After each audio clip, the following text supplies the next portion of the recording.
Oh là là, mon Dieu. Si donc. Bande konangai. Na ebite to sali nini, lisumu nini obiso to zana ngo kondima kozala kinwa. Na lobaki na bino lelo kozala kinwa eza insulte, eza lisu honneur te. C'est-à-dire, ceux qui te kutani non avion nga na lobi na za kinwa, yo lobi na nga te ngai na uti bandundu. À part molili na makamoso to koko lobake to mona ka jibe na wera tous les jours te to mona ka falite to mona ka balor mbongo te to mona ka babakenda te baba mubiai peut-être pour bavanda na capitale mais na ba condition ya vie à un certain moment lokola makambo ko tambola na makambo ba fulu je préfère ba bandundu je préfère Mbandaka. Ce qui se passe à Kinshasa, une ville qui ressemble à un marché partout. Un désordre organisé. Donc, tu rebêtes la bande na biso liso to ba biso mo to bomaka kisasa. Ta rezo kufa biso ba to bomaka kisasa. Na ndenge zo limwa biso mo ko de ba témoin. To zo participer na likambo. C'est très grave.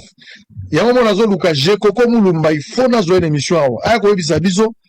Qu'est-ce qu'ils ont fait? Qu'est-ce qu'ils ont laissé à Bumba? Batika ki libabe batika ki nini? Naza ko.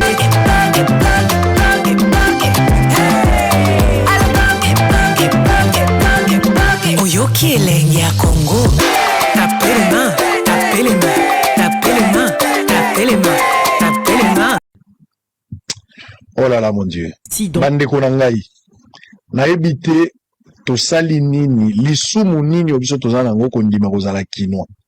Na lobaki na bino lelo kozala kinwa eza insulte, eza lisu honneur te. C'est-à-dire, ceux qui te kutani non avion nga na lobi na za kinwa, yo lobi na nga te ngai na uti bandundu. À part molili na makamoso to koko lobake to mona ka jibe na wera tous les jours te to mona ka falite to mona ka balor mbongo te to mona ka babakenda te baba mubiai peut-être pour bavanda na capitale mais na ba condition ya vie à un certain moment lokola makambo ko tambola na makambo ba fulu je préfère ba bandundu je préfère Mbandaka. Ce qui se passe à Kinshasa, une ville qui ressemble à un marché partout.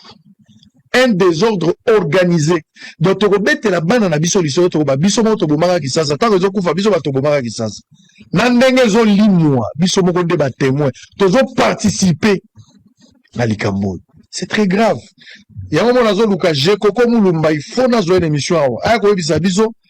Qu'est-ce qu'ils ont fait? Qu'est-ce qu'ils ont laissé à Bumba? Batika ki libabe batika ki nini? Naza ko ibata. Qu'est-ce qui se passe? Sora lobi balobi ote ezala banzela bazo sala na kati ya ville tala lokola liboso ya bureau na yo bazo sala nzela na kati bazo za liboso ya bureau na yo to sali déjà pour yo lobaka mingi to che côté na yo mais boulevard Lumumba le boulevard la route principale oh ils ont même un aéroport image ya capitale c'est triste mes frères. Les présidents, les ministres, le membre du gouvernement, les magistrats, ce qui est logique. Maintenant, le lobby n'a pas ceux qui président a bêti à tout, ministre a bêti à tout, soit bêti à tout, t'es à la table solo. Quelle honte! Une humiliation extrêmement grave. L'UDPS au pouvoir. Je parle de l'UDPS au pouvoir. l'UDPS a le pouvoir à la présidence, l'UDPS a le pouvoir à la capitale. Infrastructure aussi, UDPS. Donc, alors, président, il y a UDPS. Tout ça, gouverneur, il y a UDPS. Tout ça, ministre tutelle, où il a chargé à comment dire, ça, il y a UDPS. Trois UDPS n'attaquent. Zéro bimarqué. C'est quoi le problème? Qu'est-ce qui se passe? Qu'est-ce qui se passe? Qu'est-ce qui se passe?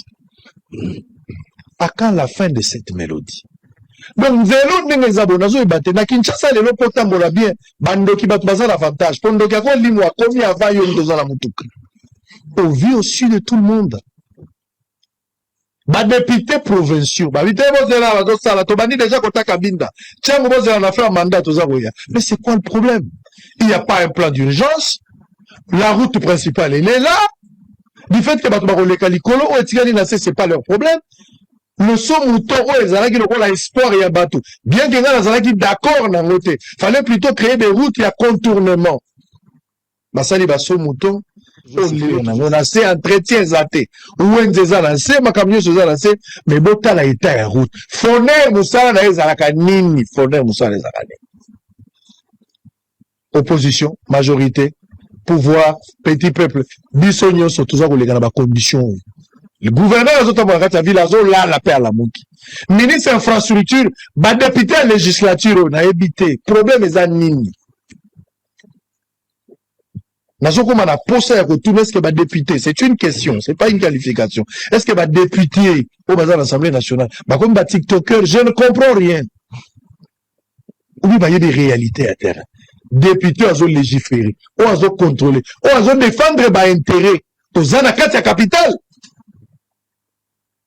une humiliation extrêmement grave wana so mouton Papa Zoya tolobaka na muza na émission moko tant Papa Zoya je koko kozala je lifo ya waje nazoluka je koko ya je boyaki ya bolobi te Papa Zoya papa lingaka salité te il faut nzele kokala na ilamba na ye bobengana batu na balabala na changu bokomboli balabala eloko tikala ba bisa batu te bino pe bolala papa mona bino mingi te na balabala c'est quoi la suite papa est parti surtout le rôle à kufi na ye salité zongina ça ça écoute vivant toi une espoir ka kozonga mais awa kufi tout le monde ndenge bonzela ndenge zali la Bible nous a promis qu'il y aura résurrection des morts ba mort en Christ ya Congo so ba zongi ba kokamwa kisasa ndenge ba moneli puis prince combat bo mort azo kam c'est quoi le problème donc il faut que ça s'arrête Guizaro est calme chez lui Bouma est calme chez lui décision va démolir ma construction anarchique. C'est quelque chose de très bien. Toujours soutenir. Je soutiens Bumba pour le marché pirate à Bouma. Pour la construction anarchique, Babomis. Mais dans le bas, déjà que l'État, il ne faut pas que ça soit dans Babiloko. Il y a 30 ans après avec une construction anarchique. Bateau va signer que non, l'État, ils n'ont jamais été sanctionnés. Population comme victime après avoir investi beaucoup d'argent. C'est pas intéressant.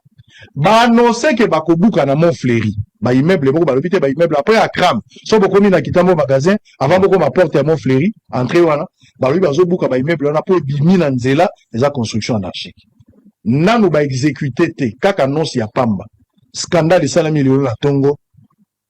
Les jeunes non notamment identifiés. Na évité ko benga bango ba chege, est-ce que to benga bango ba kuluna, est-ce qu'ils ont été envoyés par qui na évité. Botala ce qui s'est passé. Ba koti ba bandi ko piller biloko ya bato. Nani atindi bango à qui revient la responsabilité de cet acte. O ba jeune ba koti ba bandi ko za biloko ya bato. Nani atindi bango, je ne sais pas. Mais c'est ce qu'on a vu, c'est ce qui s'est passé. Qu'est-ce qui est arrivé au juste? Nani appelle ça qui bango ordre pour bakinde. Nani amatisi bango la likolo. Ba bandi zo biloko ya bato responsabilité za nani. Il y a l'image. Il y a l'image? Allez, on y va. On va regarder ça. Dans l'objectif de réduire le risque d'inondation dans la ville de Kinshasa, le gouvernement provincial a levé l'option de détruire le bâtiment construit le long de rivières et de constructions anarchiques. La triste réalité de cette décision est l'absence de l'État dans sa mission de protéger les occupants de bâtiments ciblés et leurs biens. Le cas des occupants de maisons ciblées le long de l'avenue Ngouma en allant vers l'entrée Montfleury où deux inciviques se sont décidés de voler le biens et meubles de victimes au vu et au su de tout le monde avant la destruction officielle de ces dernières, comme on peut le voir.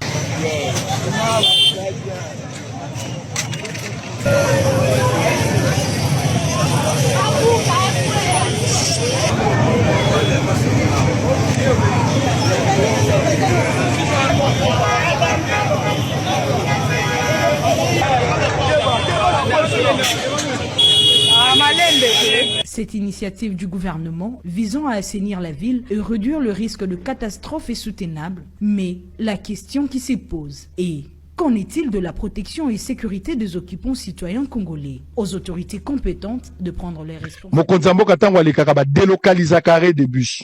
Batu ba telemaka na place indiquée. Ya liboso yangwana. Ba bengana pe batu na nzela. Ba marché pirate ba bengani batu. Mokonzambo kazoleka facilement à Kepe Azongi. Voici ce que moi je vous propose parce qu'il y a l'embouteillage. Babisika ou embouteillage ezali connu. Jean-Pierre Bemba les gars en émission pour pas ba confrère na la Top Congo à Salaka ba déclaration na ye à Lobaka tout ce qu'il a parlé mais malheureusement etikalaki kaka ba lettre sa morte, il n'a pas appliqué quelque chose. Je demande à l'État congolais à wana ville ya Kinshasa po bolonga embouteillage. Et loko ali boso. Gouverneur azoki déjà mesure ya ko bengana. Tika we longo bani. Bengana batu na balabala. Balongola wenze na balabala. Bosala opération wana, ezala ya popcorn te, ezala cosmétique te, et atteindre les objectifs. Yali boso. Yami bale, ba garage pirate. Ba mesure wana to lembi yango. La mesure existe depuis longtemps. Mais bazo appliqué yango te. Bolongo la garage pirate nanzela, les véhicules abandonnés. Mutuka moko ezawana ekufa etikala. Bozwa en urgence ten kolongo la bituka wana nyonso. 3. Bobamba mabulu nyonso ezana banzela. Mabulu. 32 millions ebimaka eza gouverneur de la ville te. Mais 20 millions oyo babimisi gouverneur de la ville nde azosala yango. Bobambela biso mabulu na nzela. Tala lokola triomphal. So bokomi lelo na kwa triomphal. Esika o robot azali embouteillage tous les jours ezali. Ezali pona nini? D'abord mabulu ezali place wana. Na bato ba uti ponga biwa kuta mabulu. Mais deuxièmement, ezali kambu ya Carrefour. Robot wana azosala. Tout comme azosala te, ça dépend ba jour nenge robot azolamuka. Azosala to azosala te. Parce que ezosenga chargé et sala mangana moi. Soki mo ekoti yango nde salam. Soki mo ekoti te aza décharger ko sala te à moins que panne mususu ezala. Dans chaque arrêt de bus PCR azo sala musala. Botika robote botia PCR a sala musala mais appuyé na territorial. Bo sala une unité, il y a police territoriale. Botika la robot sala musala te, bato bakoto sa robote. Botia police, il y a circulation routière. Basala musala, mais basala appuyé na police territoriale. Police territoriale, pour nini? Pour battre les misaka bateau de part et d'autre, ceux qui ngonga et koki. Bosala yengo bongo. Police, il y a circulation routière, appuyé na police territoriale, pour na koede bango, bakangami tukawe koto zanzelate. Bosala yengo bongo. Et là, on a 5 bino lisusu. Botonga ba voie, ba route secondaire. Et ça, le projet, bien que Baveni Moussou Boza Kotongela Biso Zali a venu à 3 km, mais vous tonga pendant 24 mois, le jour où vous tonga 100 km, c'est-à-dire, tu commis à peu près 40 ans après. Parce que ça, on ne peut pas comprendre ça. C'est inadmissible. Le long du 21e siècle, c'est la papier. Non, on construit nos routes dans 24 mois, durée des travaux. Nous allons construire cette route. C'est une humiliation extrêmement grave. Na mboka oyo ya mikili, to place ma mboka muso zali, bato ba se développer ba bito tongi 1500 km. To uti ko relier telle province à telle province, bino bozo se féliciter parce que botongi 3 km 6 km. C'est une honte, une humiliation extrêmement grave. Vous devez arrêter avec ces discours. Il faut poser na soni ya koleksango na TV. Ya ko kumisa, ko zwa drone likolo na photo, c'est une honte. C'est une honte. Botonga banzela, misale senga makele le mingite. Musale emilobela kayango. Yango moko. Ce que je vous propose, après avoir délocalisé barré des bus, oyo mituka etele makana barré indiqué, marché pirate bolongoli yango. Ba pirate ya ba garage bolongoli yango. La police ya circulation routière a telemi na barré.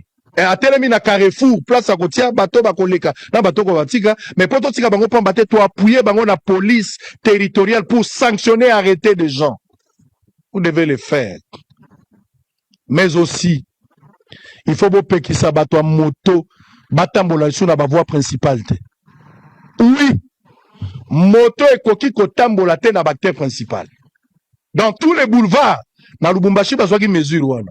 Lubumbashi bazwa mesure wana ekotaka Gombe te. Mais awa ndenge tozali awa tokotikala na mesure ya Gombe kaka te. Les embouteillages ezosala makaka na Gombe te. Ce que vous devez faire ici, c'est d'interdire la moto et la principale te. Ezo gêner pe circulation ya kotambola. Batambola na ba voie secondaire, mais batika bactère principal. Bato a moto et tambusi ezali mabe. Au-delà ya Babylone, bazana ba plaque te, bazana ba casque te, mais etamboli wana ezali ko gêner circulation. Bo bamba mabulu, bolongola bato moto. Je parle pas de Gombe, je parle de la ville de Kinshasa. Na bactère principal moto etambola te. Batambola na ba voie secondaire. Ou soit si vous voulez, bo pesa bango ere ya ko rouler na ba voie secondaire. Parce que bato moto, bazotia un désordre inimaginaire. Je dois vous dire la vérité. boza kaka bino ba yakamoto bozo gérer siko ville à Kinshasa ville mabulu ville mabe donc il y a rien donc ngana ko imaginer te na ko ma président puis na pesa moyaka gérer sur ville à Kinshasa kimbuta zala kia ville salité et l'autre côté européen yawa salité et l'autre côté européen zala donc boyaka batu moko nazo comprendre bien batu abandi l'unité na comprendre bien batu abandi l'unité oui mais la classe bolobaka mais c'est le plan pratique. Attention tali matama na yeye lokola moto ali aka buku la waseka. Buku la waseka ngo commission matama lokola mboto.